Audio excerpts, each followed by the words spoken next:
Oh, how good is that? Completely amateur black and white.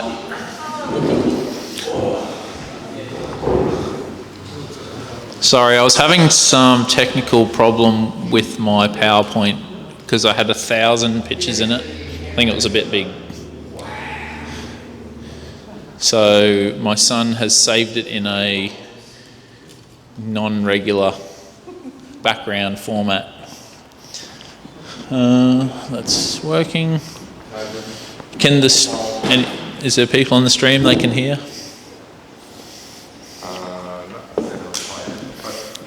Gary was there, wasn't he? Yeah, when you talk it moves. Okay, good.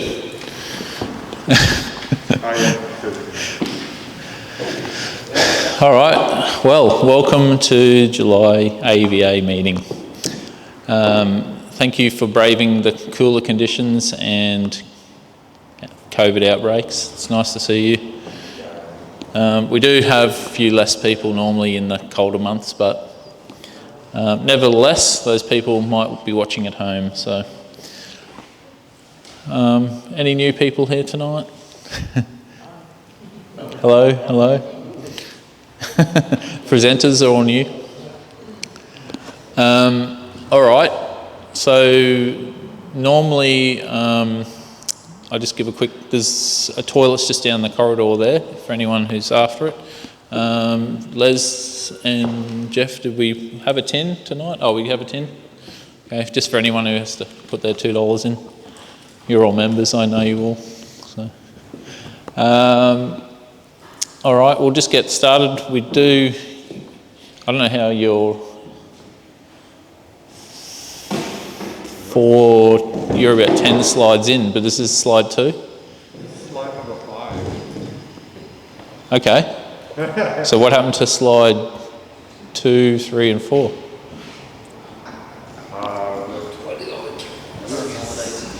was the picture. That's 4. Okay, what's before that? All right, this is going well. Okay. So that was number 5. Okay. So there's 2 blanks, was there?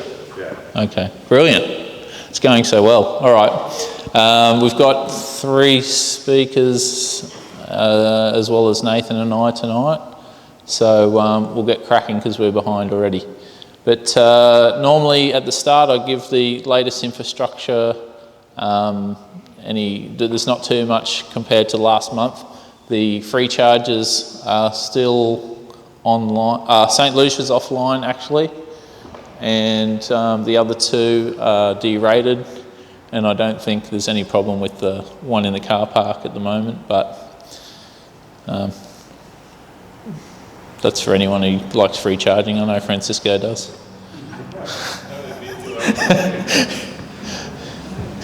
Every month I have to have a dig, don't I? New EV structure. Look, I promise I didn't write Brisbane Northside like that, okay? So we're just going to struggle through tonight, all right? Ampol Castledine is going to have Queensland's first Ampol EV charging station. And this is off PlugShare. This is the 150 kilowatt charger. It's taking up 3 bays. This is the design they've gone for. Parking, charger parking. And it's on angled parking too. I'm not too sure about that, but I've written to them to say if they want to have a few cars handy for the opening, I'm more than welcome. I'm more than happy to organise a few people, but haven't heard too much. They did reply to my first email, but after that they didn't reply. So we'll see if we get something out of them, but I don't think it's going to be this month. It'll probably be next month that one opens, and then we'll get the pricing per kilowatt hour for that charger too.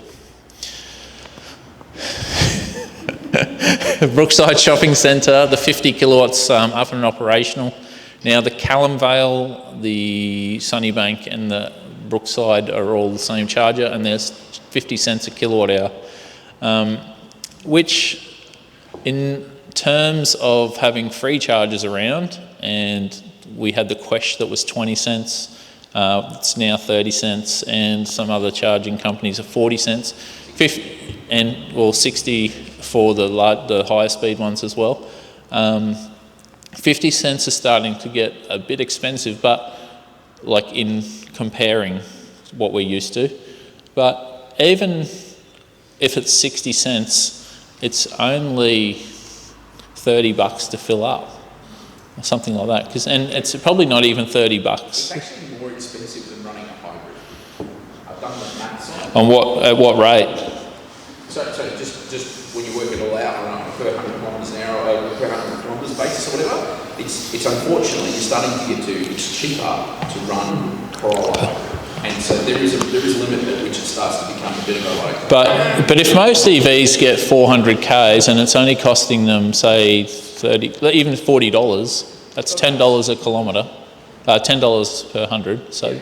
And so a hybrid doing 4 or 5 litres, 100 Ks, and a $2. Yeah.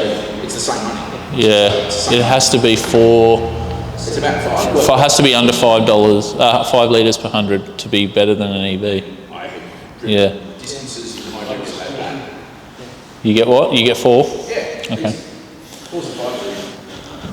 Anyway, so just starting to get towards that. Well, we must keep it under that price then. But anyway, everyone knows here that we all charge at home off our solar and stuff anyway, and it costs us next to nothing. So, you know, once again, these are the charges going in. That's a lot, and I've said it before and I'll say it again, probably less sites with more charges would be handy, but this is a graphic just to show that there's a lot of progress coming. I thought I had been showing this at regular meetings, but I did show it last month, but I'll do it again because it's part of the news anyway, and that's the 26 charges that are going into rural Queensland coming in the next year. I've covered that before, and obviously the existing orange ones. And last month, once again, I did the northern New South Wales. The red ones are the ones getting put in. Orange are existing, and a couple of Queensland ones that were on the last slide as well. Okay, so there's stuff happening. These are the prices. The only thing I'd put different to normal months is the Alanga 50 cents one there, but 30, 40, 50, and 60 for the 350s. Ampol to be advised probably next month. Yes, mate? What app are we using What app? to trigger the charging at the shopping centre?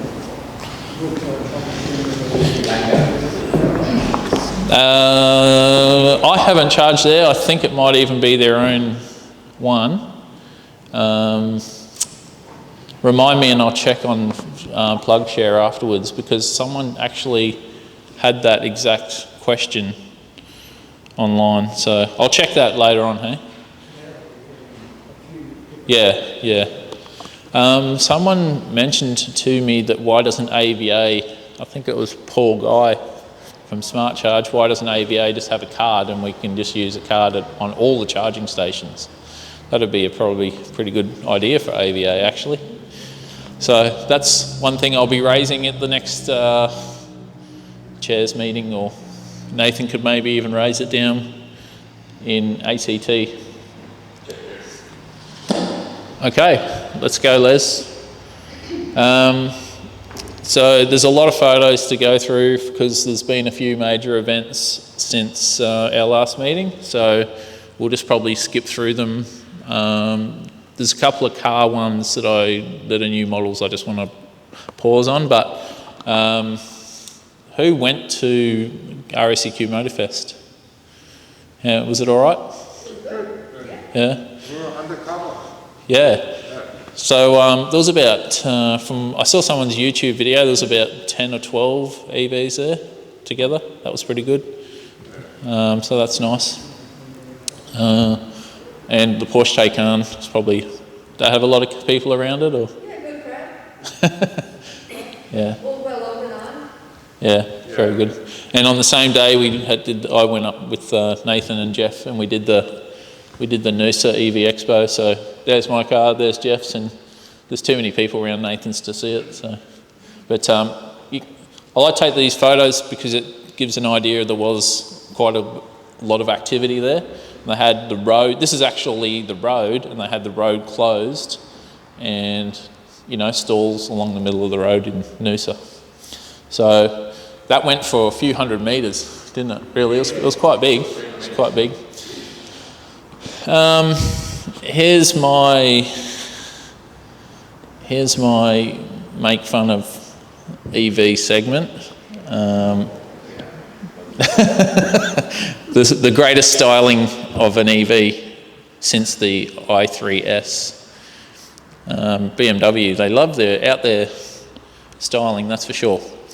What I wanted to raise here, other than just putting some stats on the screen, was that it comes in the 76 and the 111 kilowatt hour, huge battery, and the it's a bit small, but the 111 kilowatt hour is meant to have a 620 kilometre range with a consumption of 225 watt hours per kilometre. And this is off their website. Now, 111 kilowatt hours divided by 22.5 watt hours per kilometre equals 496 kilometres of range. So at least make your numbers make sense, okay, when you're writing them on your own website. So maybe that's worst case scenario. I think we mentioned this on a previous EV. Maybe it's worst case, but do you know 225 is a lot. So I'd be very surprised if it is 225, but 111 divided by 620 kilometres is 18 kilowatt hours exactly. So it's the way we have to test vehicles, and that's part of that problem is PDC and the way it's tested. There's no choice, it's the way it is. There's no number listing on the dial. 225, wholly possible because the Model X will do 225. Model X performance will do 225 all day long. Yeah. Anyway, that's what it is. Yeah. Okay. I thought they were a bit more like 19 to 20 in Model X, but anyway, it depends how much you're flooring it around every corner, I guess. But anyway, the Bmw Ix, this comes in several models, so the 136 upwards to the M60, which is 223,000 if you've got that. Okay, these were kind of some of the draw cards, so next one, mate. This is a bit more in people's range. We have had a few sort of $90,000, $100,000 cars on show in here. So this is around about $99,000 for the eDrive 40 version of this car. And nothing unusual to say about this car. It was nice. It's got that matte finish which seems to be coming out on a lot of new cars. And the next one was the sort of the SUV iX3, 115 plus on roads. So as you know, they're BMWs, they're expecting to draw a premium price, so that's what we get. The Janus electric semi-massive looking thing. Now these it has 630 kilowatt hours of batteries that are swappable, and they go in these side bits here via forklift, and it only takes like under 5 minutes to swap them in and out to give 400 to 600 kilometre range. I'm hoping to try and get this at the Cleveland show. I'd like to get it at Canberra, but it's not going to happen. Isn't it? Because Canberra's more than 600 kilometre range? Or? Well, they can charge them, all right? It's amazing if you get it. Yeah. Yeah, we'll go for that. The Lex is the guy who looks after it. He seemed like a friendly bloke. Next one, Les. This is the Electric Dreams display that we did. Now this is a much larger, this is probably more like an ACT Cleveland show that we put on, a lot larger. Very large sort of canopied pavilion. So it was all out of the weather, but the weather on the first day was actually pretty poor, and on the second day it cleared up and it was quite good. So there was a lot more people on the second day. There's a lot of slides here, Les, so we'll just, until we get to the Lexuses, you can probably just flick through most of these. It did give me an opportunity to, I did take a lot of these photos while no one else was around because I was there early, so that's why there's no people in a lot of the photos, but yeah, just, you can go a bit quicker. Scooters and bikes. Q-Fleet did a display. So Q-Fleet have bought a lot of the cheaper end EVs for their fleet. They've got some good announcements that they're trying to get 100% EV fleet by 2026. Yeah, so that's a good target for them because there's a lot of fleet vehicles. More bikes. This was quite an interesting one. This guy had an autonomous mower that doesn't use wire in the ground, it actually uses GPS. So that was quite a good thing, and it had a life-saving rescue device to get people out of the surf and things like that. So yeah, quite interesting. All right, EV mocking part 2. I really shouldn't be an EV mocker, should I? But I can't help myself. This is a hybrid. This is a hybrid, you're all right. It's got a massive 1.1 kilowatt hour battery, okay. 6.7 litres per 100. Very fuel efficient. There's one on car sales for $214,000. It is a nice looking car, but I mean, it's expensive, isn't it? Oh, sorry, just one thing I wanted to mention. Sorry. I can't help myself with some of this stuff. Sorry, mate. Just go back, Mum. This is once again off the website. So just imagine there's all the specs coming down here for each of the Lexus models. Fuel tank capacity, 21.7 gallons for the petrol, diesel, whatever. Here's the hybrid. It has a 22.2 litre, and also the hybrid has a bigger fuel tank than all the other models. Why? Why? It doesn't make any sense. Yes, yes. And the RAV4, I mean Lexus NX 450H. Well, this is a FEV. Answering questions nobody asked. Yes. This is the RAV4 version of, the Lexus version of the RAV4. It has on the website, it has a combined consumption of a 1.3 litres per 100, and you can only get 60 kilometres range on electric. That means you need to do 40 kilometres on straight petrol. It's about the testing. It doesn't matter. There's no possible way you can get 1 litre per 100. There's no possible way. Okay. Sorry. All right. An actual EV. 45 kilowatt hour usable, 270 kilometre range. 90,000. So. I reckon I found the first car. Like, it has a higher dollar to range ratio than my car. Yeah, and that's saying something, you know. That's saying something. All right. Well, some people like expensive, low-range EVs. So, all right. All right. Sorry. All right. Joke's over. I think it's pretty well known that Toyota aren't that serious, right? So that's their attempt, and I'm sorry if I have to have a giggle. Okay. All right. You can skip through a lot of these now. This is just giving you an idea of what it looked like. Probably look a bit more enticing if there was people in the photos. You can wrap through, mate. There was some vans. the file's too big. Okay, I get it. There was vans. Yeah, I actually want to contact those guys, see if they can come to Cleveland, because that looks quite good. Very nice electric bikes, but the same price as a car, unfortunately. So, but that might be your thing.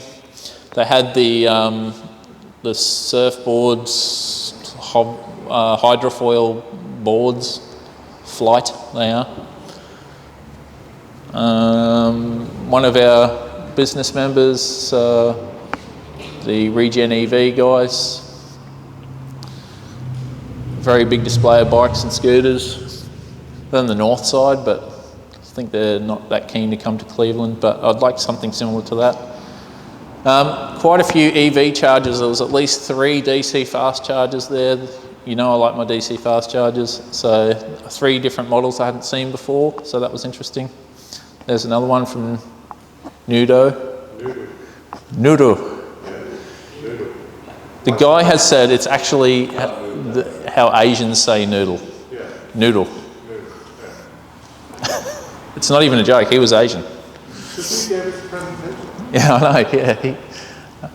There's Oz DIY. They had the 4-wheel drive Toyota Land Cruiser electric. That has a massive motor. And last month we had these guys present, Scooters EV Services. Another AEVA member with his Share EV. Are we at peak speed for? I thought you said apples were good, mate. Here, the Peugeot e-Traveller I haven't really seen before. 45 or 68 kilowatt hours for 180 to 260k range. Once again, a little bit expensive for a low range, but yes, probably good. But that was actually a rental company. That was the good car company. That was not how much they were selling it for. And the Tesla Model Y was on display for probably the first time in Queensland. Because the RNA showgrounds are so close to the Tesla headquarters, they actually did this show, but they don't normally do shows, even though we got them at Cleveland. So I'm already hoping to get a few Model Ys down at Cleveland, because people have messaged me already. There's another AEVA charger, probably not that uncommon in Europe, but I haven't really seen too many of those over here. And there's a Volvo truck. So these guys had with Avanza, had a full setup of computer software, charger, van, quite a good setup. Clean Getaway, this is a like another EV services company, tinting, paint protection up on the Sunshine Coast. They actually are doing an EV event in August. I'll send out some details about that. Here you can see the actual size of the room. This was just for one car, the Polestar 2 that we had a couple of months ago. But yeah, that was very well, that had quite a few people around it. We good? No? There we go. And there was just a few more bits and pieces. The smart devices, the scooter. Oh yeah, I've saved some of the better stuff for last, so. Buses, that's not what I'm talking about. Nice electric combi. So the guys who have the skateboards, the owner has this, and it's got a very large, it's very good, isn't it? What size battery had it? It had a large battery, like 72 or something. So 72, so that's a good 300-400 kilometre range combi. I think it might be, yeah. And they're all all the packs are under the seats, and they've put the seats pretty much straight on top of the battery packs. So it's not too dissimilar to normal interior. And the greatest stall at the show, beds. I'm not sure why this was there, but there was a lot of people testing it out. Like, I couldn't believe it. It was one of the most popular things. Anyway, that was just a giggle. That's a giggle. All right. Right, I feel like I've been talking all night already. Future EV events. Gold Coast, a few of the Tesla guys who I've met up with on some of my EV catch-up events are doing one on July the 22nd, which is... That doesn't seem right. When's that? Tomorrow? Yeah, Friday. This Friday. Yes, this Friday. Sorry, I thought I'd made a mistake, but I hadn't. No, it's this Friday at the Broad Beach Supercharger. Gav, you can fit that in surely. It's on the Facebook. Just check it out. Carmageddon. That's a lot more for mechanics and stuff. But Jeff and I went the last couple of times, and I was the speaker last year. But I think they're a bit more worried about their future now. So some of us aren't invited along as much. Oh, we were invited, but anyway. The national conference, Nathan will speak about. EV display at Gympie and Borotech, 6th of August, Mount Tamborine Car Show for anyone who's on Gold Coast. That's just a general car show, that's not EV specific, but and I spelt mountain wrong. They are keen to have electric cars along there, so I will send out are you going to do an events thing email in the newsletter? Okay, so everyone will get that. Next hall meeting, 17th of August. I've already got speakers for that, and once again the Cleveland show in September. Yes, that's missing quite a lot of text. So I was going to mention the AEVA became a company limited by guarantee, and we've amended the constitution. For those who are members, you would probably have seen an email about it. It doesn't really change that much. It will allow us to receive donations and charity, and brings us into the legal framework, because we may have been operating outside of that, because it was kind of just like AEVA Victoria and then all branches around Australia of AEVA Victoria, but not too much. But what it does mean is that there will be a director of the company, and they're going to do one in each state. So if you'd like to be the director of Queensland, nominations will be, we'll be seeking nominations. So if you're interested, you can. It doesn't have to be the treasurer, the secretary, or the chair either. So it can be anyone. So don't all put your hands up at the same time, okay? Righto. Just a quick point that the green vehicle guide that some of you may look at from time to time that tells you the emissions of vehicles, that I use it regularly when I check out some of these cars. That's been updated to a new interface, and it's a bit easier to use. The BP truck stop at the Port of Brisbane is going to get Queensland's first hydrogen station, and I don't think there's anything else to really say about that. There's going to be 3 in Australia, and is there? Is that where Q Fleet is though? Sorry? Is that where Q Fleet is? No, it's a private one in Capalaba, and there's another one over... A private one? There's another one over at on the west side somewhere. Everybody's got it first. It's Oh, not okay. first, but anyway. Yeah, just another first. Oh, I hadn't heard. Well, I don't know where the Q Fleet guys are fueling theirs up. So I know where they are. So the Q Fleet, it's Nexos that come to our, Yeah. to our shows and stuff. So they fuel them either at a station that's on the west side, Canberra, where Okay. or one in Canberra. So there are. This is more about it maybe being truck focused. And Yeah. I'm not going It's all to. going to get spider webs on it anyway. I'm not going to lie. I know not that much. I'm not that much of an expert when it comes to hydrogen, but I know for passenger cars it's not going to work, and everyone else agrees. Okay.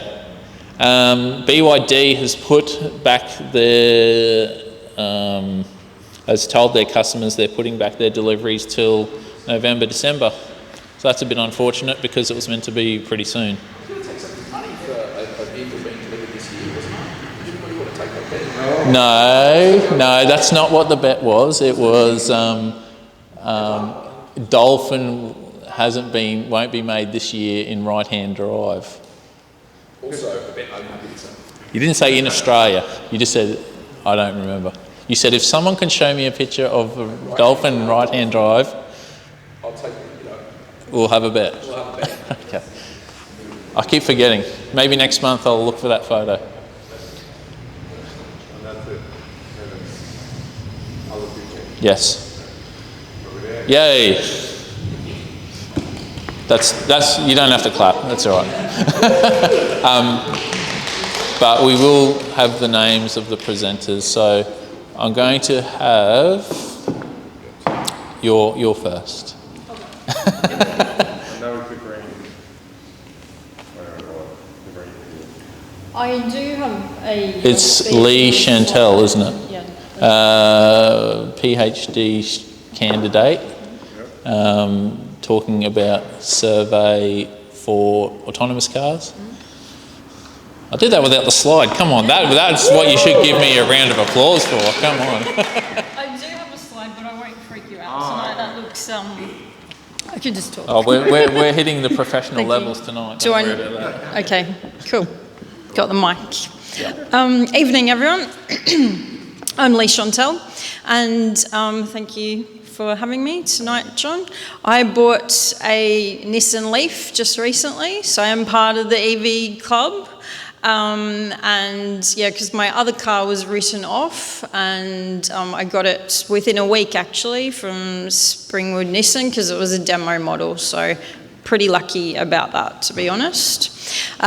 Yes, so I just wanted to talk to you about some research I'm doing. I'm a PhD candidate at Griffith University, and I'm interested in cyber psychology. So that's how we interact with machines, technology.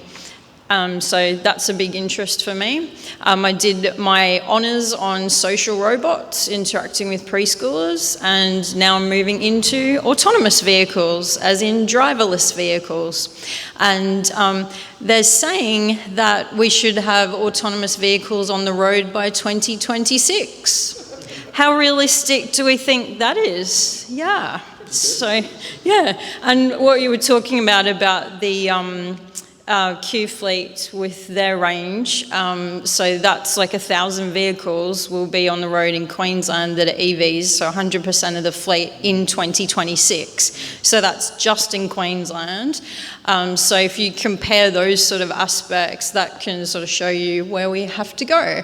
And so I'm exploring the challenges and the benefits of the rollout of autonomous vehicles in Australia. So I'm interested in that because there's a heap of the utopian vision, as in Elon Musk on Twitter, and there's a heap of the dystopian stuff. So like, you know, technology is just going to track us and we'll have these accidents all the time. So I'm really interested in the actual reality, the bit that's in between those two. So exploring those sort of aspects. And I'm interested in interviewing people, so I'm doing focus groups at the moment where we just have a chat online on Teams with myself and maybe some other people as well. And, you know, we'll just ask a few questions in regards to that.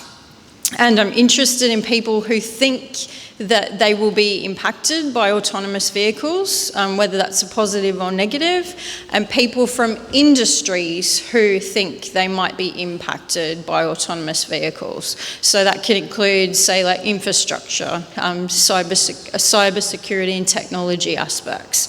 I'm also interested in the cyber security aspects of this, so like blockchain technologies and how we use blockchain to store data. So I'm not talking about Bitcoin and, you know, multi-level marketing and all the Ponzi scheme sort of stuff. I'm talking about how data is stored online in a really good way that we can use in regards to autonomous vehicles. And I'm also interested in how electric vehicles are showing some of the challenges and benefits now, because that can be a precursor to some of the aspects we're going to see in autonomous vehicles. So how does infrastructure work, for example? Because I think infrastructure is one of the major issues with this. How do we get everyone in Australia to work together, to be on the same page? You know, so how do we work with legislation and politicians to make sure that they're working with technology companies? So that's just a few ideas of maybe some of the challenges that we have to sort out. So I've got some little posters, so I'll hand them out to everyone. And yeah, just send me an email. You can scan the QR code and I'll organise a time to chat, and love if you could spread the word too. So thank you. Did you want to send me an email? And I will push that out to the members. And Yep. how many people are you looking to interview? As many as I can get A lot? at the moment, yeah. Okay. I'd like a lot, so we can have lots of range. Yep. Any Okay. questions, anyone? Are you aware of the trial down the Gold Coast of the driverless shuttle bus? Is that the one that got stuck? Or? Yeah, I'm aware of the bus, yeah. Is that a reappointment of the one that was over in Redlands? Is that the one that was on Canberra Island? I think it's a new one from that. Oh, okay. Bus trial underway. That's just new, the Okay. the other one's been there for a while. All right. Yeah, Well, thank you. I'm more than happy to support what you're doing. I'll push that out to the members, and yeah, I'm happy to participate myself. Yeah, awesome. One of the reasons I got into electric cars was seeing the future of like autonomous vehicles, and that does pique my interest a lot. So I have talked to too many autonomous vehicle experts now to have just dashed my dreams. So it's a bit unfortunate, but we've had a few speak here, but It might happen one day, but there's a lot of stuff to be worked out before. So that's, you know, what's good to there is, especially in Australia. We'll get it when we're given it. Yep. That's what it's coming down to. Yeah. Yeah, Yeah. at So least. And maybe if there wasn't as many floods and stuff destroying Yeah. roads, that might help. yes, yes. A lot of things. All right. Thank you very much, So nice. Peter. If there's anyone else, because there might be someone that hasn't raised themselves, maybe the last speaker for Okay. No worries. You're up. Is it Karen? Rachel. No, not even close. Rachel. The green guys. Green guys. Okay, I got your name wrong, but I got the company right, so that's half a point. It is helpful. Okay. Third of a point. Just speaking to you. Sure. Well, thank you everyone for having me. I was coming here with my colleague Grant, who runs the energy efficiency side of the business, who met John, there you go, no even. You could have called me anything. You had your chance to call me anything. At the Electric Dreams Festival, and he said, you got to come to this thing, so here I am. Forgive me if you guys know everything that I'm about to tell you. It's a bit of a step back. I'm not going to take you through any of the specifics of hardware. I'm more going to take you through what I'm seeing as somebody who is in the energy industry. My name is Rachel. Some call me Karen. I am the General Manager for the Green Guys Group Energy Generation team here in Queensland. We work with businesses to help them hit their next net zero goals, get them as much off-grid as they want to. We rent roof space from them and pay them an income to help increase the capital value of their assets.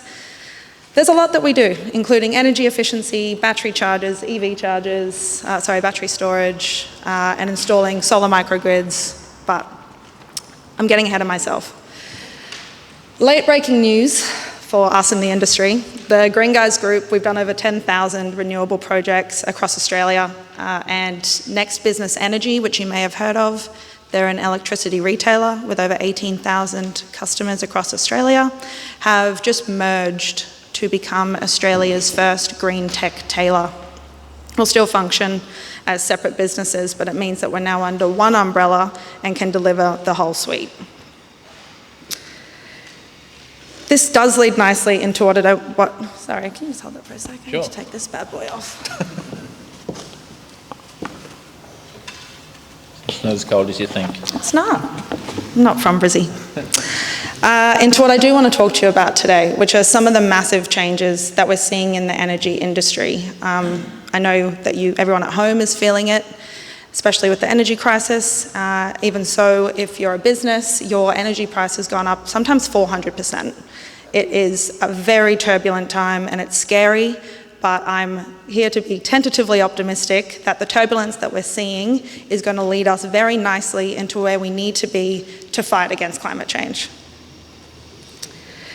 And that's because Australian businesses still pay too much for their energy and they're still using outdated fossil fuels. Next slide, please, good sir. What we are in is the democratisation of the energy industry, where ownership is... Pardon? Don't listen to him. It's...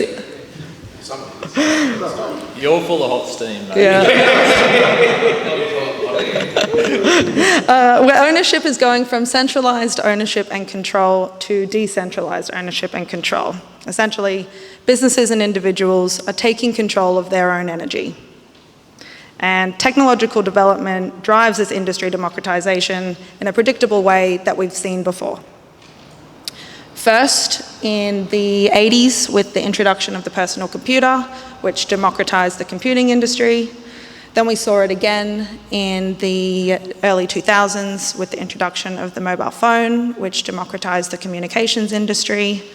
And now those same transformational forces we're seeing in the energy industry. Now, my personal favourite part is that it always made sense to go renewables. We've kind of known that since the 80s. But specifically now with what's happening is there is no reason, it makes no economic sense for businesses and houses, but I'm B2B, so sorry, to still be using outdated fossil fuels. Renewables make sense and you don't even have to pay for them anymore. Next slide, please. We are amidst the greatest wealth transfer in human history. This has been dubbed by Saul Griffiths, for those of you who are not familiar with him.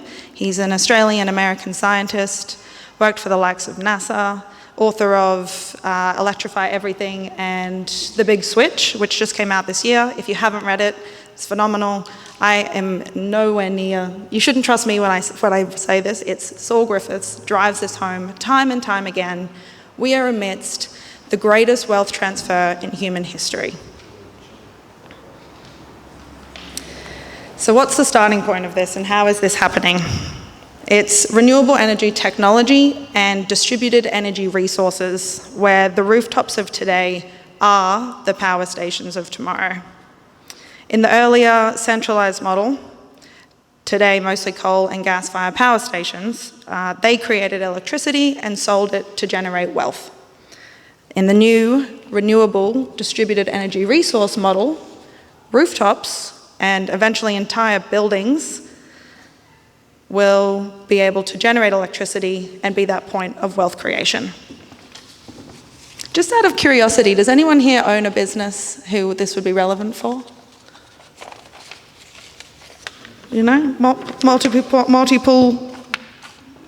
asset portfolio? Yeah, okay. Fair enough. Well, still, this is relevant, and thank you. Next slide, please. The energy industry is a technology industry, and this is what we were seeing before with the cars, with anybody who has solar in their house. I think I was talking to David. He has 9,600 watt panels on his house. Now, at the next energy conference yesterday, they're at 660 watts.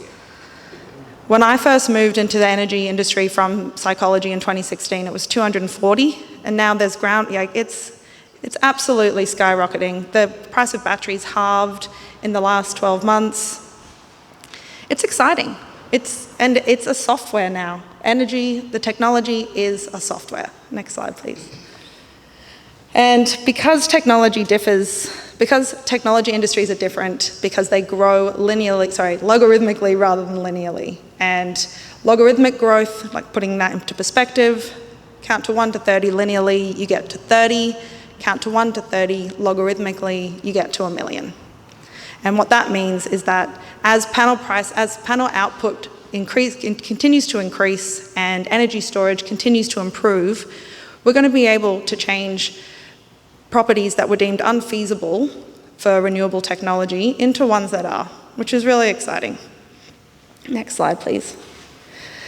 Some of the software that we're using is energy management systems, which in shopping centres you can actually make it so you reduce the temperature of a shopping centre by 0.01 of a Celsius, and they save hundreds of thousands of dollars because they're not having to play in that demand response management space. Again, happy to go into this in further detail, but I do see people's eyes slowly glazing over, so I'm going to wrap up. I'm going to keep going. Next slide, please. Have you heard of perovskite? Perovskite? I feel like if anybody hasn't heard of it. Yeah. So it's a silicon cell that they've created. It's been around for a while, but it's going to be mass produced in the next 5 years, which is 500 times more efficient than a solar panel cell, silicon cell that we use now, and it can be used as an ink. So you can paint it on the sides of buildings, and that's going to be where the generation point comes from. It's going to be virtual power plants. We're going to be able to sleeve our energy, so if one of your properties has an excess output, we can send it to another one of your properties. It's honestly a very, very exciting time, even though it does kind of suck right now. Next slide, please. I truly believe that the old guard is out and the new guard is in more ways than one. If you listened, I don't know if you guys are familiar with Tanya Plibersek's speech yesterday for the Samuel report, the State of the Environment report, which, am I stealing yours? No, I was going to say it's this morning, I think it was. It was yesterday morning. It was yesterday morning. They announced over $1 billion worth of incentives, government incentives, that are going to be set for environment protection, sustainability, and renewable energy transition. And if you saw the latest census, for the first time in human history, millennials outnumber baby boomers. And I'm looking around, and I'm sorry to say it, but it's actually going to change the game, because we know that for millennials, sustainability, climate change are our #1 priority. We're back. And that's what we're going to see. So there really has never been an opportunity to invest, to be in the energy market, to be thinking about what you can do with your house, your businesses. I'm sorry if I sound a little bit dismissive of what people and companies are going through. I do understand that's what most of my clients are, but I do think we need to be optimistic because the future is bright. There is a lot happening. And now I'll quickly actually tell you what I do as a business. So Grant, who was the gentleman who got me here this evening, he was going to run you through our LED lighting scheme. Here it's called the ERF. It means that you can essentially upgrade any of your old lights that haven't been upgraded for the last 5 years for 70% off. So it costs you basically nothing. They're trying to improve energy efficiency across the entire state. So if any of you have a warehouse or anything with more than 10 lights, and it can't be a house, I'm happy to have a chat. Solar microgrids are the shopping centres that I was talking to you about. Any multi-tenanted asset, the company will pay you to lease that roof. We'll sell the energy to your tenants at the lowest cost of energy with a written guarantee. You get your green credentials, and it increases the capital value of your product or of your asset. Power purchase agreements, I feel like you guys would know. And PIAs, essentially we install the solar hardware, the infrastructure, we sell it to you at a lower cost than you would from the grid, with a written guarantee that it'll always be the cheapest cost of electricity. Again, it costs you nothing, but you get to benefit from green power. The next two, I know that you guys are familiar with, that's the most EV chargers, like new EV chargers that I've ever seen. There's some good stuff going on. Bidirectional chargers are coming, it's going to change the game as well. You don't think? Don't ask him. I feel like... and then energy management software. And this is the... But there's no bidirectional cars, so... Not yet. Don't ask. Not yet. Don't ask him, right? Honestly, that's it from me. Thank you very much for having me. It's been a pleasure. Thank you very much, Rachel. Thank you very much for your speech. Nathan's going to give us a rundown on some EV events. EV event news, EV news. Yeah. Thanks, mate. Thank you, everybody. And it's really awesome to be following two lovely ladies who both talked about some really interesting topics. So thank you so much for that. That was really, really great. I'm going to move everybody along. If everybody's ready for a bit of a pace, I'm going to go at one. So I'm going to talk about 5 different things tonight, which is quite a lot for my normal talk about. A big trip I just did. The Queensland government's just announced on the weekend that we've had 10,000 registrations of EVs. We'll talk a bit around some of that. The ACT have put out a whole bunch of stuff on their strategy yesterday, day before, and today. They launched their whole strategy today at the AEVA president for the ACT's shop where he sells EVs. So that was a big thing today. The AEVA conference, for which I am organising, which has been the bane of my existence for the last 6 weeks, but I am really enjoying it and it's going to be massive, so I'll tell you about that. And then I'm going to talk about our good mate Albo is removing FBT and import tax from EVs. I'm going to talk about what the impact looks like there. So let's crack on. I have just returned from a trip all the way to the Great Ocean Road and back in my Model 3.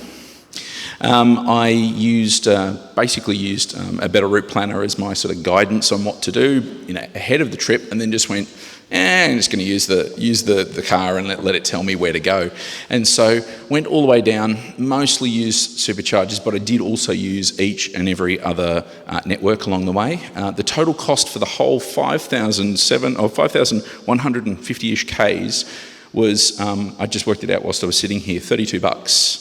And that was because I had a whole bunch of supercharger credits that I didn't know I had. And so I probably reckon it would have cost me about $150. But I used a whole bunch of supercharger credits, which I thought had expired months and months and months ago. And we got that. So I also had a geotab telematics device in the car, and the whole way taking the data. So I managed to get the data all the way down to a point to get into Melbourne, but then the device switched off for an administrative issue. But ultimately, I'm going to be doing some analysis with my team in my day job, which is as an EV consultant, and we're going to do a bit of data analysis there and see if we can understand a few things like efficiencies on different legs and see if there was some efficiency differences. Talk about efficiency in a second. Keep going, and here's the efficiency bit. So I just thought, for those who are kind of interested, I've had my Model 3, it says about 57,000 Ks now at the end of the trip, so it's a good run now. All-time consumption is about 139.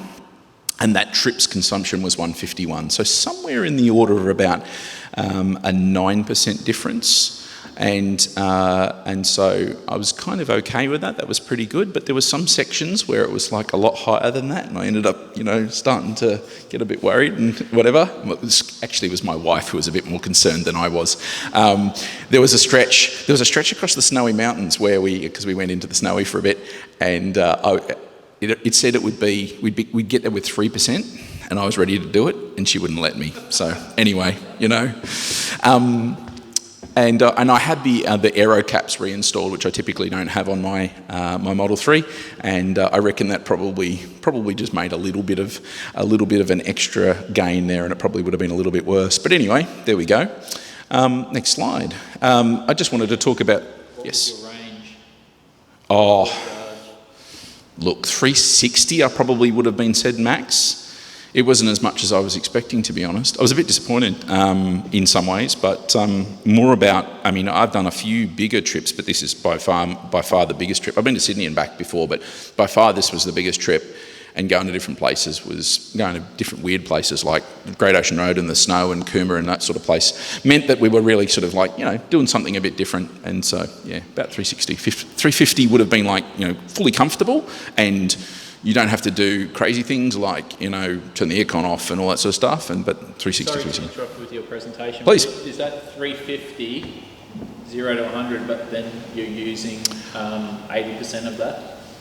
No, I was using 100%, like full depth of discharge, 100 full at the beginning and going down to like into the single digits. Okay. Yeah, it was probably not as good as I expected. Yeah. So reality is, when you're really doing that full depth of discharge, full battery to like not much battery, it's probably just a bit of caution. Just hold your caution up. A couple of observations around charging. So this is Gundagai. Right next to it is a Tesla supercharger. Three ChargeFox sites, 50 kilowatt and two 350 kilowatts. One of the 350 kilowatts wasn't working. The other two couldn't be accessed because the road has been ripped up and it was the worst. It's the worst. It's a joke. It is a joke. Sorry? Oh, mate, that was just over the other side of the shop. And the same thing I went to charge in Coomera at the ChargeFox site, and the 50 kilowatt didn't work, so I couldn't pay 50 cents a kilowatt hour. I had to pay 60 cents a kilowatt hour because the slow one, which I was happy to use because we were going to hang out in the visitor centre and I was just going to get a bit of a schlurp, I had to use the fast one. So my personal belief is that all charging money should be accompanied with a service level agreement, and I'm going to hold back a bunch of money until you can show me that the thing works for 2 years and then you can have your money. I went to the Great Ocean Road. Down in the bottom there is not a lot of charging down that part of the world. And so I ended up having to charge through the bathroom window, needs must and all that sort of thing, but it worked. It did a good job.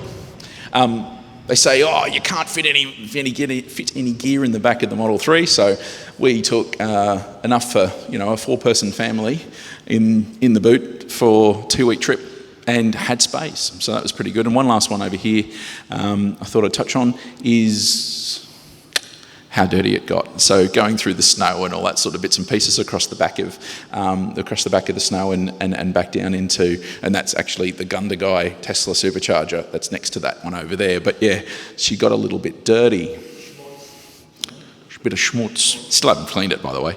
I'll let the rain on the way back take care of it.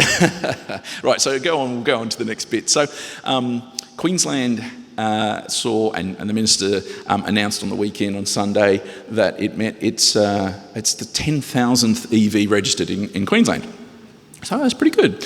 And it was only 500 5 years ago. So that's a pretty big rate. So you might remember that there's this snapshot, and I've shown it before and you know it. So May 2021 was the last time they did one. And so what I took was the quick graph, and this is kind of like PowerPoint to scale. I counted it out and whatever else. It was like, how can I quickly reproduce this for you guys?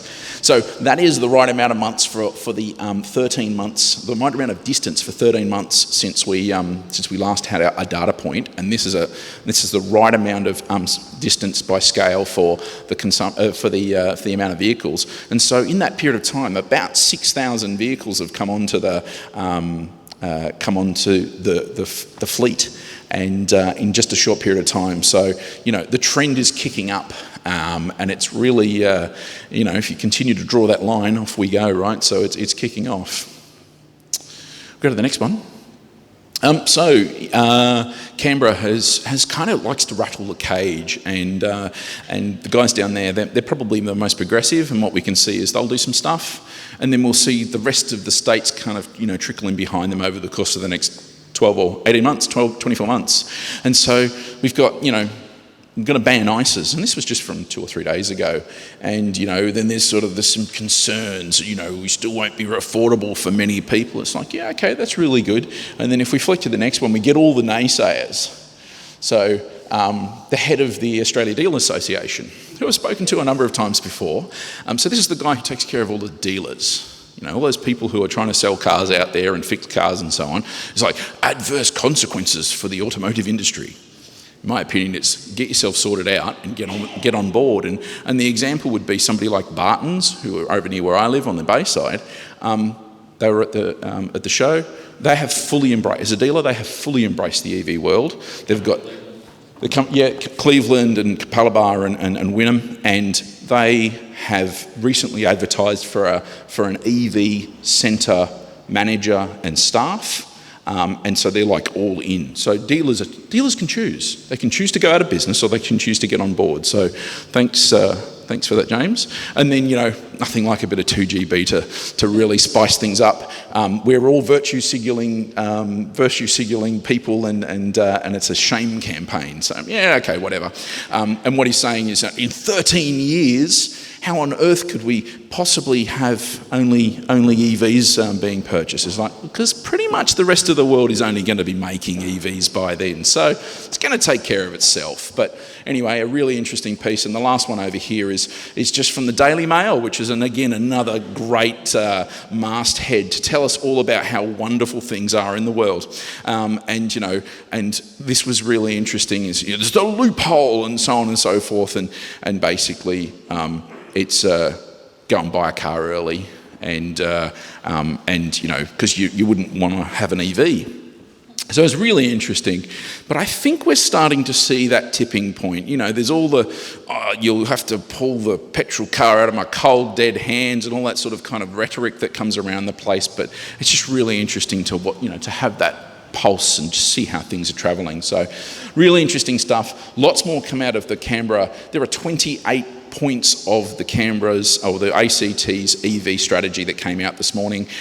It's really comprehensive. They're going to ban ICE taxis and rideshare cars from 2030. That's a really interesting point in there as well. A bunch of other stuff as well. So if you're interested in that sort of stuff, have a bit of a read of the Canberra or the ACT strategy that came out this morning. We'll crack on to the next one, and we'll talk about what else is going on in Canberra.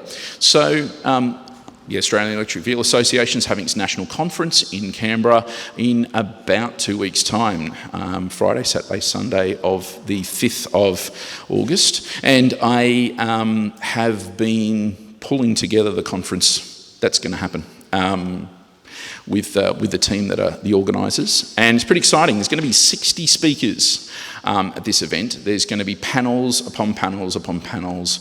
We're going to be talking about everything from, fire response, which is going to be really exciting and interesting piece, through to manufacturing. So there's going to be a launch of a new EV brand there at the day of manufacturing here in Australia, manufacturing EVs. There's going to be some really interesting folks talking about finance, which I'm going to talk about next. There's going to be some conversations about how fleets can transition and which segments of the EV, of the transport space are going to transition to EVs first. So lots and lots and lots of going on. If you're interested, if you want to go, if you want to have a chat about it, please do. It's going to be amazing. The evening of the conference is then going to be a gala dinner, and that's going to be at the National Portrait Gallery. And that wonderful Savic that you had a picture of there before, that's going to be set up in a way that's going to be quite a art installation, and we've got a number of ministers. Gary? Is it going to be online? No, it's not going to be online, but what we are doing is we're going to be taping the main room. So there's 2 streams. There's a plenary and main room, and then there's a side stream, and the main room is going to be recorded for afterwards consumption. So we will try and get some of that, and that's going to be like the main session. We will try and get some of that information out there and have AEVA use it as a bit of interest, but unfortunately we've chosen to make it an in-person I'm not sure if that's going to be good for us, but we are going to try. And I'll just go to the next one, because on the weekend there's going to be a public show. So Saturday, Sunday is going to be a public event, and we're expecting about 10,000 people to come through. It's a free event for Canberrans and locals, and they're going to come on through, and there's going to be speakers, a lot like what we did in Brisbane, 2018, feels like less years ago than that, but it was 2018. So lots happening in that space. Go and have a look at this website. And what we really want as an organising committee, what we really want from yourselves and so on, is to post about the event. Whether you can't go, that's okay. But if you can share it, there might be somebody else who does. And the more people that turn up, the more that generally pay for the tickets or support those who have paid for the space, and it helps AEVA, because ultimately AEVA is paying up front and then trying to get the money back. So the more successful it is, the better it is for our organisation and what we do with it. Any questions around the conference and the expo? Yes. Write that chart for tenements and non-indwelling. Yep. That would be a good thing to talk Got it. about. Yep, it's in there. So we've got a session. So there are 19 sessions through the day, and one of them is the latest updates about building regs and all the thoughts around multi-dwelling apartments and so on, and particularly from a building regs point of view. And so we'll have Bryce Gatton, Bryce, from the Driven and many other things. He is going to be comparing. He's going to be the moderator of that session, and we're going to have somebody from Urbis, who's written a big study on all of the thoughts and bits and pieces around that. And then we're going to have a person from the Australian Property Council, who's kind of like a representative of the investors, the developers. Anyway, it's going to be a good balanced platform, and that should come out on video, because that's in the right. Just remembering it all now. It's in the right session. So with a bit of luck, you will be able to see that later. So you should like that one, Gav. Any others? Next slide. Let's go with it. So the thing I wanted to crescendo on, this is probably where it's really going to hit the road. So federal tax changes, they're on their way. It was a government, or it was the ALP's election promise, was to remove import tax and to remove FBT. If we just flick on, we've got import tax. So import tax is going to be removed from all EVs. Oh, that sounds amazing. That sounds great. How much impact is it going to have? Are you going to buy a Jag anytime soon? Because if you're not going to buy a Jag, you've already got no sale tax. So import tax, sorry, no import tax. We have a free trade agreement with America, with Japan, with China. That's where all the EVs have ever come from, pretty much. Korea, have we got an FTA with Korea? Maybe not. Don't count anyway. They don't count anyway. Sorry. They don't bring any cars anyway. Hyundai's got like 150 cars. Private imports. So I've paid import tax on my car, bringing it in from the UK. So it's going to help a little bit, but it's probably only going to affect somewhere in the order of about 10 to 15% of all of the EVs that are sold on the road today.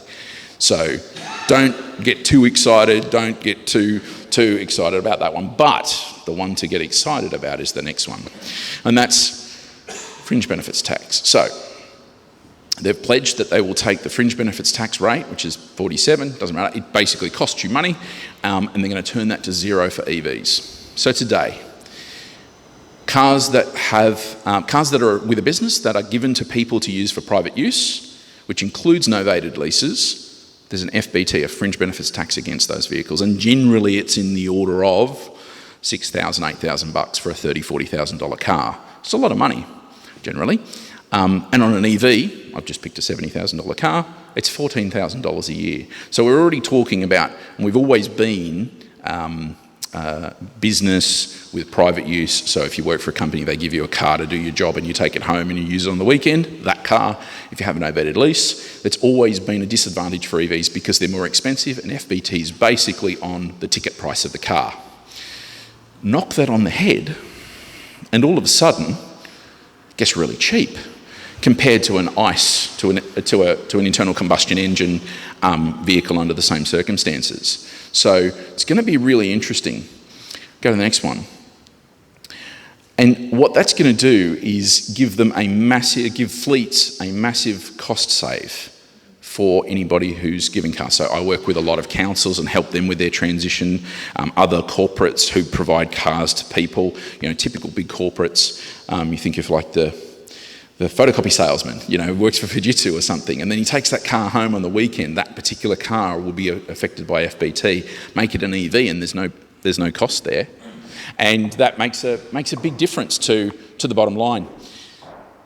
If we go to the next one. Before we go, please. These things, are they going to be like stuck?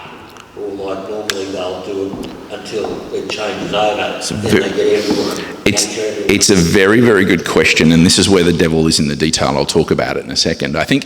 But before I do that, I just want to touch on this one, because this is where it actually, so we don't run businesses, maybe some of us do, and some of us might have a car with a business or maybe not, but almost all of us, as we work for whoever we work for, may have the ability to access a novated lease. And what's going to happen if this is rolled out as has been promised, and there's not some fettling in between, is that consumers who novate an EV will likely save somewhere in the order of 35% per month versus just taking a loan and buying the car. And that's because it's complex, but very, very simply, that's because the money you pay to run the car comes out before your income tax, not after your income tax. And we generally have somewhere in the order of a 30 to 40% income tax. And so when you're taking the money that you have to spend to buy the car and putting it in before the income tax, then that's the saving. And so happy to talk a little bit more offline about that.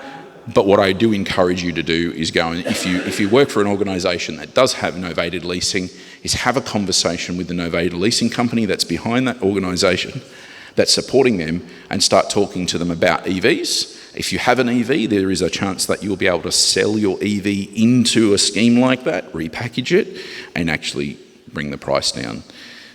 We'll come to the detail, which is, where's the rub, as they say. This is not yet legislated, but the promise, the election promise, was it would start from the 1st of July, 2 weeks ago. So there's a decent, and there is talk with different companies and lawyers and accountants and whatever else. There's bullish and bearish people. The bearish say, oh, you're going to make it for this little tiny sector of the place, or they're going to reduce the amount of coverage that it has. The bearish are like people I've spoken to have gone out and put orders for 50 cars because they know that you're going to want one of these, and they're going to have one, and they'll give you one, and you'll package it with them. So there's all the industries in all sorts of ways. There's a 45-minute session on this at the conference, which I've put together with 3 of the most prominent financiers in the country that are going to talk about this in great detail. With a bit of luck, we might actually have the legislation passed by then, because that's supposed to happen next week in this first sitting week of Parliament, and we'll really understand what this looks like. So keep your eyes on it. Watch what's going on, do a bit of research about novated leasing, and maybe get yourself an EV that's going to be cheaper than you could have possibly imagined. I'll probably close by saying I think this piece of legislation is exciting, but it's also probably going too far, which comes to your point. Well, so if whim of government, it can be changed. It's probably should have been about halfway. Like if they'd matched the FBT between the two, you probably would have been okay. Or maybe, whatever. It doesn't really matter. And how long it's going to stay in for. But they're in for 3 years. They're going to pass it at the beginning of their term, jump on the skateboard and ride the wave for the next 3 years, right? So there's a couple of different ways. What we're putting in place, we're not, I presume we're not just here just to embrace ourselves, but indeed. Actually looking to benefit of the environment.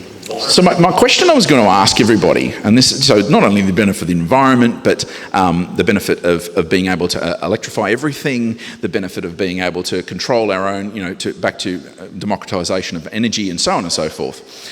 But what we talk about is the EV market, and we talk about wanting EVs and having more EVs. And the biggest problem here is we already have, I've spoken about this before, about a 6 to 1 to 10 to 1 demand ratio of EVs in Australia. 6 people want the vehicle that only one vehicle is being brought in from the manufacturer. We do this, it's going to double. So all of a sudden, if you wanted to get an EV tomorrow, you should have started 24 months ago, not 12 months ago. And so we're actually going to have a bit of a shock to the market through this process, I think, because the demand is going to... The availability, because we are... It's all about availability. We get what overseas D months to get. That's 2 sessions at the conference, and I could talk about it for a month, and I won't because it's getting late and I don't want everybody to be dragged into it. But yes, we have a supply problem, we have an availability problem, we have an availability of models and volume, and this is only going to make that more difficult because there's going to be more seagulls looking to chew on the same chip. And so as we go forward, just manage that, be mindful of it, and we will all collectively try and get to change the base case for more availability as we go forward. So I'm going to leave you with that. Keep cracking on. If there are any questions, grab me afterwards. Thank you very much. Peter, you're up next, but just before Peter starts speaking, Patrick would like to know if anyone has a 36-volt Ryobi electric mower. Anyone? You do? Patrick was wondering if he could test his second-hand mower before he spends the money to get one himself. So you guys can talk afterwards, that'd be great. Okay, now we have Peter, who's come along to talk to us about his electric V8 supercar concept. Do you have any slides, mate, or are they all pictures? Pretty pictures. Pretty pictures? Okay. All right. So just before we start, after this we break and we have coffee for anyone who's new here, and we just have a general chat. But take it away, Peter. Yeah, thank you for thank you for coming along. So I met you guys at the conference. Now, so to give a little bit of an insight of what gets me here today, about 300,000 years ago, like most other red-blooded Aussie kids, I liked cars. They were the big V8s. I got, let's go motor racing. Let's have a look at them. Sometime later, I actually jumped the fence. And in the early days, we're going back to these sorts of things back in the 70s to the early 80s. For Falcons, Tiranas, all this sort of thing. And your Peter Brocks and your Dick Johnsons were the gods in motor racing. Now, also, I came from a marketing background and I understood that while we still had a car industry in Australia as far as manufacturing, the old adage of what wins on Sunday sells on Monday, to a certain extent still was there.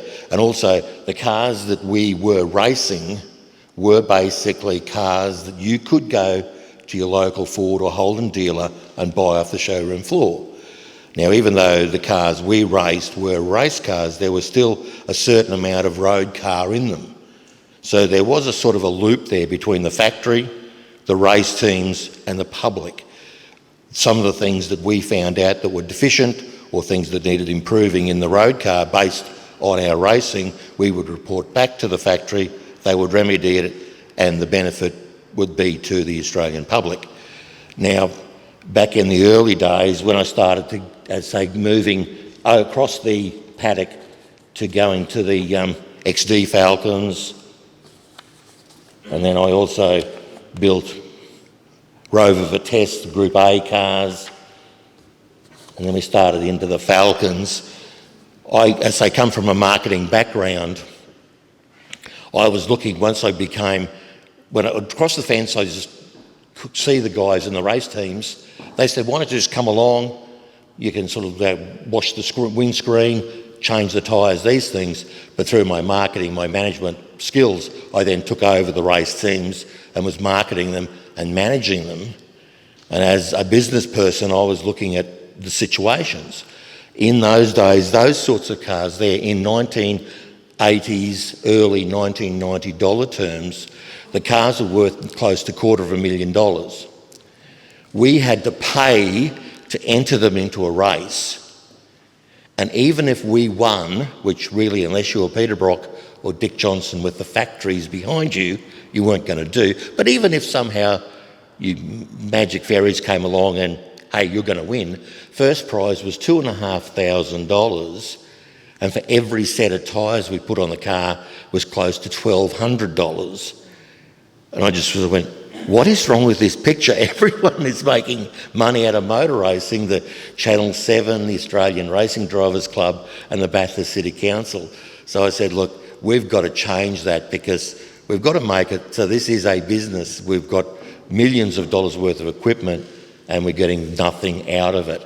And it was about the same time as the footballers and the cricketers also decided that, hey, we are professional athletes. A footballer, I'm sick of getting the suitcase kicked out of me every Sunday for $500. I want a percentage of the broadcast rights. I want a percentage of the gate takings. So I said, okay, and I had to be into America selling some products that I designed, and I got a chance to meet the management team of NASCAR. And I said, how have you structured your motor racing to sort of get it to the public?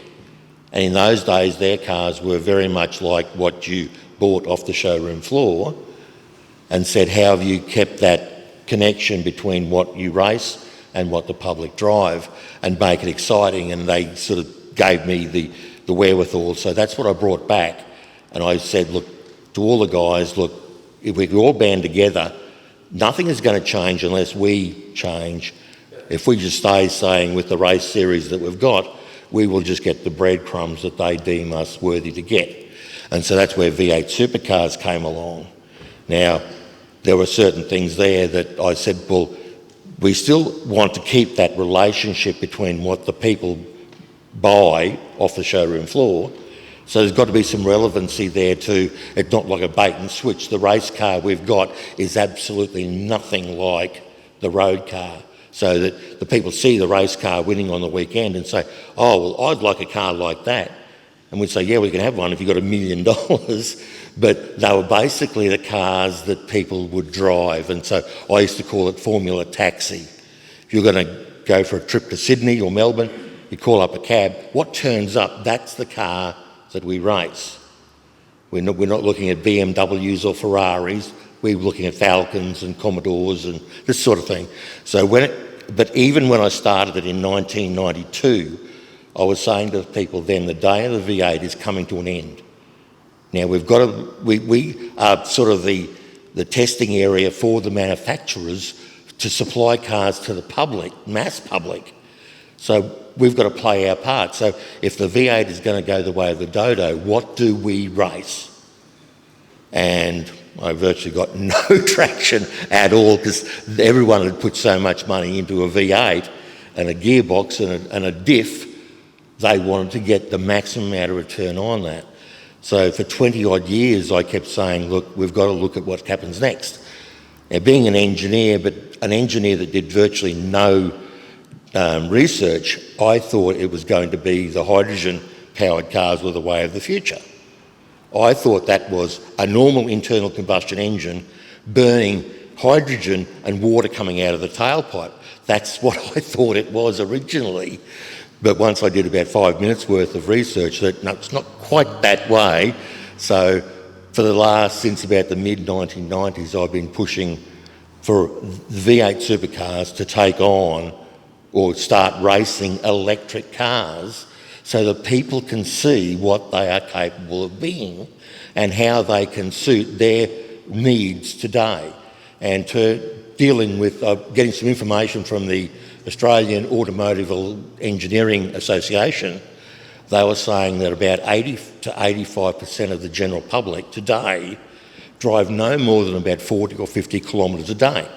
They drive to the shops, drive to the supermarket, drive to the train, whatever.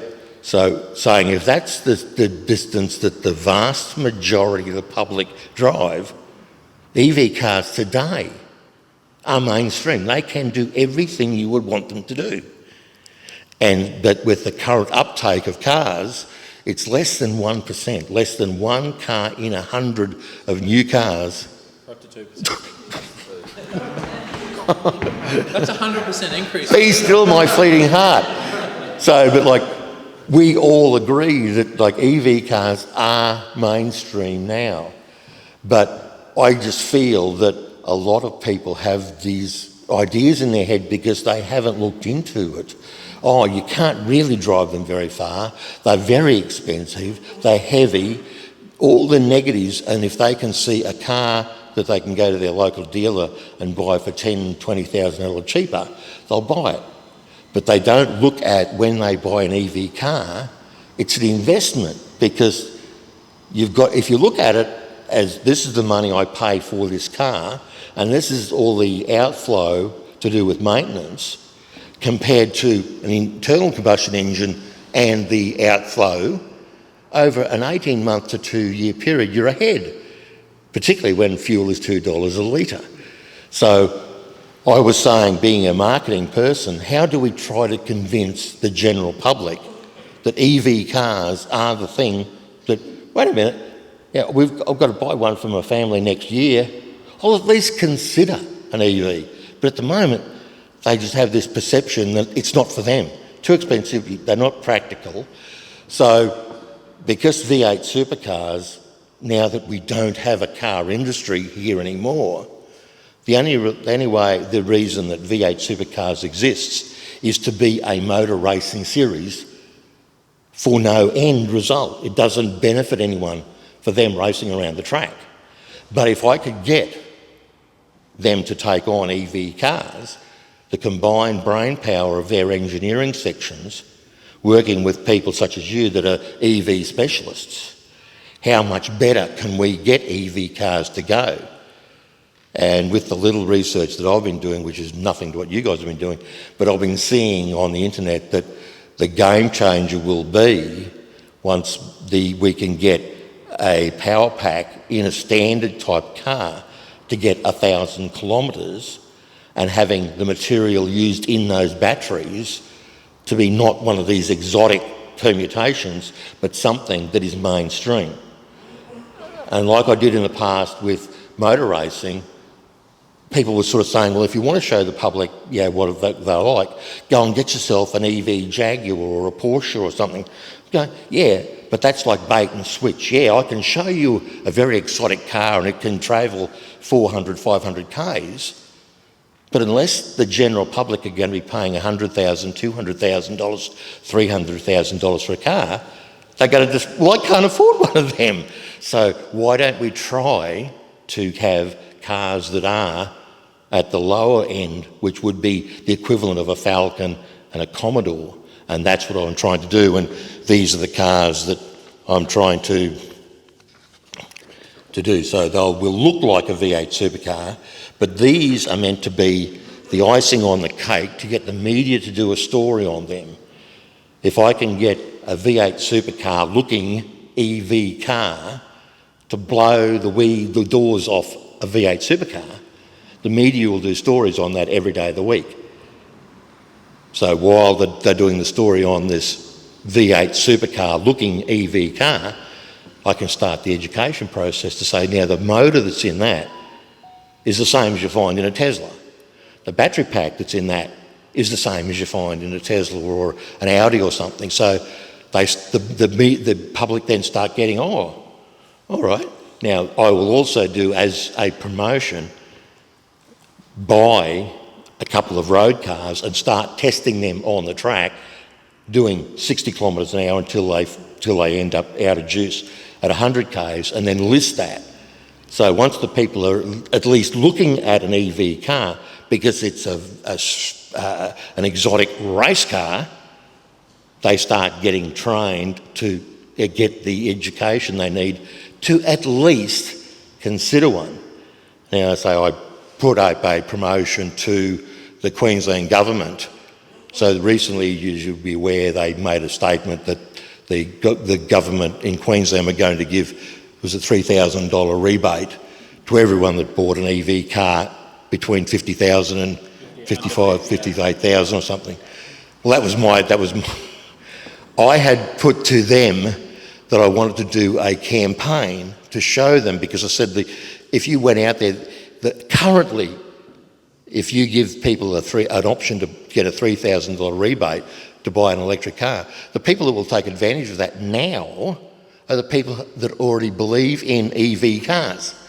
You're still not going to get the people that don't think they're any good because they don't know anything about them. So I sort of said, and because I had worked with politicians for many years, I knew the first thing every politician wants in life is to be re-elected. And the way they're going to do that is if they are seen to be affiliated with something that is in these days green and something that doesn't blow up in their face. So I was giving them, because I work in the film industry, so the idea was as we build these cars, they're going to take about 3 or 4 months to build, because they were never a car, they just a chassis, we put the panels on and then we put the EV into it, the batteries and the motors. As we build them, they'll be put on YouTube. We'll get our film crew there every week, we'll film it, put that on, so over like about a 3 or 4 month period, here's the car being built. But while we're doing that, parallel to that, we'll be testing some road cars and putting online those test results. Plus, like at the convention, all these cars with the Queensland Government logo all over them would be available to go to trade shows, and the minister could put them in with their own government advertising. So I thought, here's all these options or opportunities you as a government have got. And I was putting up a budget of around about $7 million.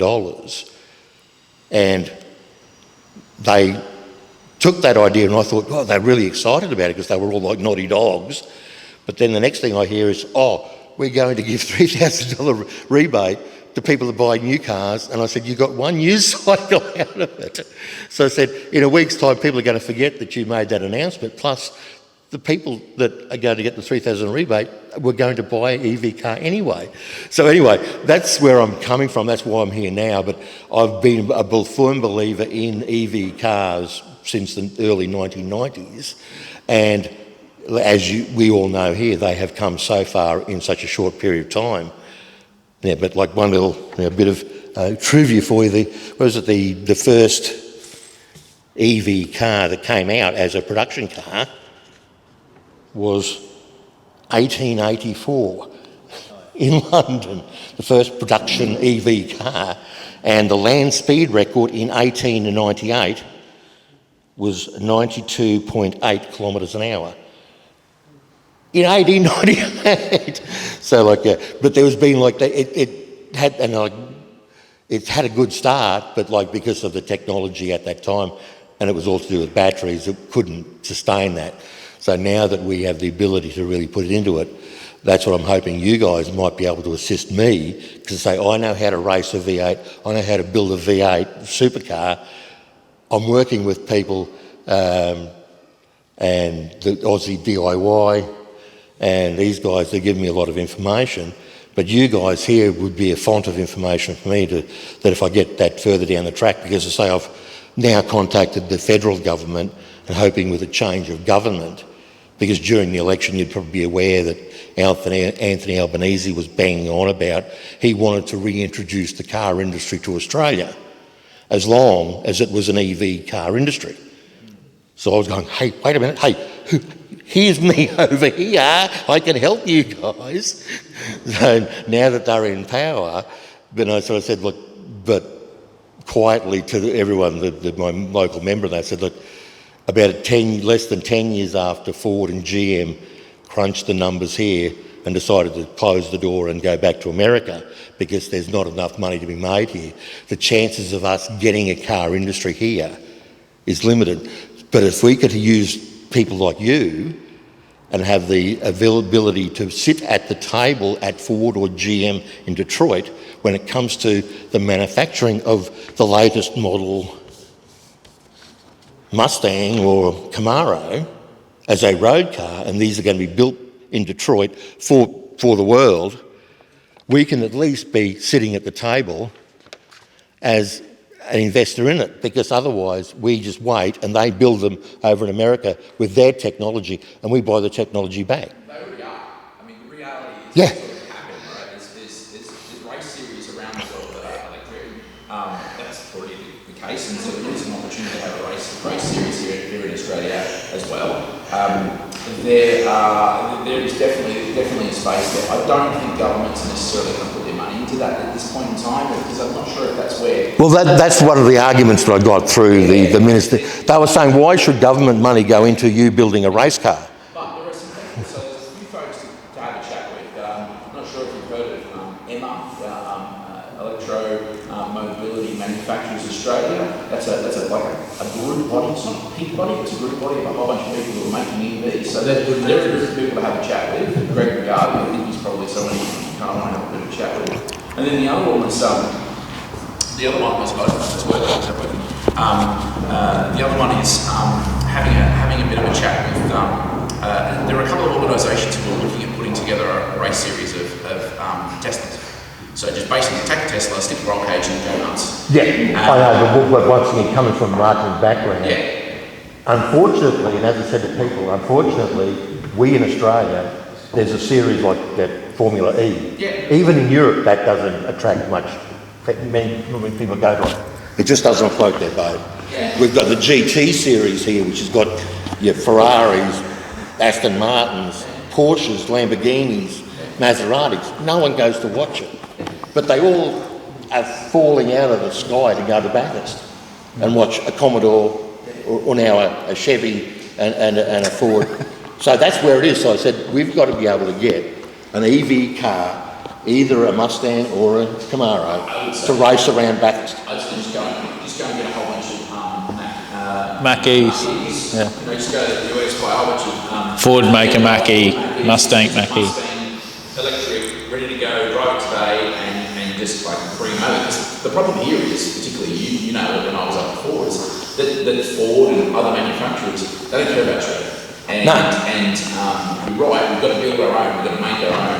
No, we can't because we are such a small market. We are so far distant to the markets that the cars are being built in Detroit. Plus the American government are giving Ford and GM inducements to make them there to reinvigorate Detroit. Yeah. So if we go, we can't swim against the current. So can we swim with the current? We can't make the cars. We can't. I'm happy to point you in directions Yeah. that are inside the EV space that will probably help. But that's where I'm at. So we're using the race cars that if people still go to V8 supercars and they flock to them, then let's use a similar car, but even a better one. Let's have a support race series to start. Yeah. Well, no, I want to take them on. Well, But the thing is, they've spent so much money on their next gen V8 supercar. We'll have to wrap up soon. Yeah. Okay. So no, thank you very much for your time. So if there's anyone out there that can give me more information, please give it to me. Okay, thank you very much. Very much appreciated all our speakers tonight. Very high content. Could I just say next month, trying to get the QUT and UQ autonomous electric race cars, those teams to come along. They race other unis, Griffith and the likes, and trying to get them along. And Gavin was going to give us a chat about battery recycling as well. So already got a couple of speakers lined up for next month. So it's tea and coffee time. Thank you everyone again, and we'll see you on the next one.